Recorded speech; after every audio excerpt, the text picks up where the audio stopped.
Bonjour les enfants, bonjour tout le monde. Je suis contente de vous retrouver ce vendredi et nous voici ensemble pour une nouvelle histoire de Rose qui aujourd'hui va apprendre à faire du vélo. C'est le week-end et il fait beau. En plus, papa ne travaille pas. Alors Rose a prévu de faire plein de choses avec ses parents et sa sœur. Mais maman profite du week-end pour faire le grand ménage et le samedi se passera du coup à la maison. Le matin fut consacré au jeu avec Louane, qui, malgré ses 5 ans de différence d'âge avec Rose, joue beaucoup avec elle.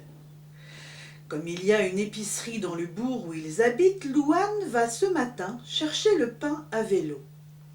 Elle adore ça, faire du vélo, Louane. Rose aussi, avec ses petites roues.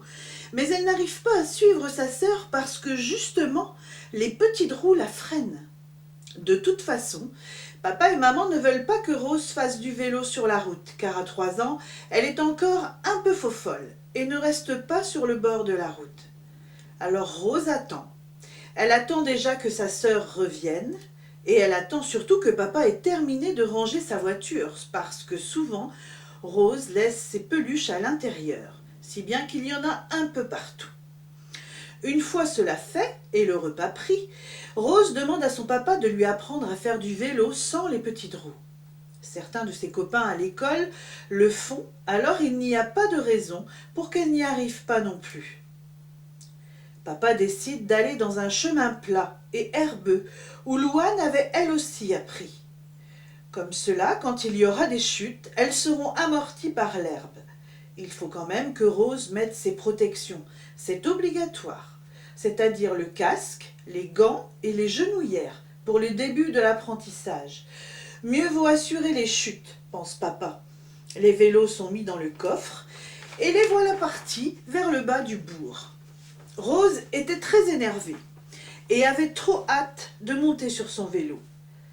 Papa, lui, appréhendait un peu et Louane, elle, faisait des allers-retours sur le chemin. Papa commença par enlever une des petites roues. Et pendant 1 heure, ce fut chute sur chute. Rose se mit à pleurer et à s'énerver de ne pas réussir à tenir l'équilibre. Et quand elle n'arrive pas à faire quelque chose, Rose pique une grosse colère. « Rose, ça suffit, dit papa. Puisque tu ne peux pas garder ton calme, on reviendra tout à l'heure. » Il était comme ça, papa. Il ne supportait pas les caprices de ses filles. Alors Rose remonta dans la voiture en boudant un peu. De retour à la maison, maman n'osa même pas demander comment s'était passé ce début d'apprentissage, en voyant la tête de sa fille. Rose, qui s'était calmée, dit tout bas : « Pardon, papa, est-ce qu'on pourra retourner tout à l'heure ? S'il te plaît, promis, je serai sage. » « Bon, d'accord, dit papa, qui ne résistait pas à la petite bouille de Rose demandant pardon. Mais tu te poses un peu et on y retourne en fin de journée. Merci, merci papa. Louane avait, elle, eu le droit de rester avec ses copines, car elle les avait rejointes sur le chemin. Rose avait été sage tout l'après-midi, alors papa lui propose d'y retourner. « Rose, avant qu'il ne fasse trop sombre, est-ce que tu veux essayer une nouvelle fois ?»« Oui, oui, je veux, papa, je veux. » Et les voilà repartis. Rose avait mis ses protections et papa avait sorti le vélo du coffre. « Bon, allez, tu es prête ? Mais je pense que je vais t'enlever directement la deuxième petite roue également. On verra bien, je reste à côté de toi. Tu veux bien ? » « Si tu veux, mais là je vais tomber, dit Rose un peu angoissée. Je vais te tenir la selle le temps que tu trouves ton équilibre. Et dès que tu te sens que tu vas tomber, tu poses un pied par terre. Allez, on essaye. » Papa était très patient parce que pendant près d'1 heure, il fut obligé de courir en tenant l'arrière de la selle, parce que même comme cela, ce n'était pas gagné.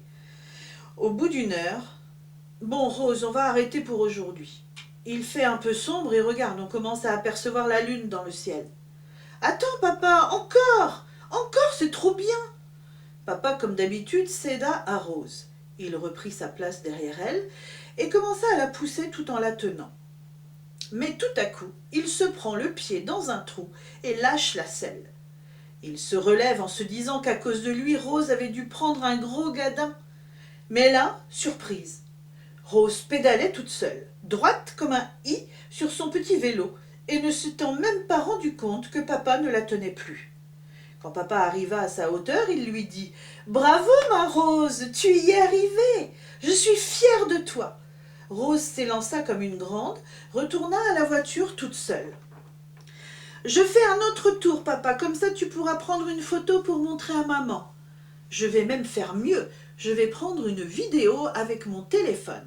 Maman va être très impressionnée, ma chérie. » Louane les avait rejoints et félicita sa petite sœur d'avoir réussi à faire du vélo toute seule en une journée. Rose regarda Madame la Lune, comme elle dit, et était sûre que c'était elle qui lui avait porté bonheur. Alors elle dit « Dis, papa, est-ce qu'on peut attacher la Lune à la voiture pour que je puisse la voir tout le temps auprès de moi ?» Papa sourit en regardant sa petite fille dans le rétroviseur. « Mais non, ma chérie, mais la Lune sera toujours là pour veiller sur toi. » Voilà les enfants, Rose a enfin appris à faire du vélo. Moi, je vous retrouve mardi pour une autre histoire. Au revoir.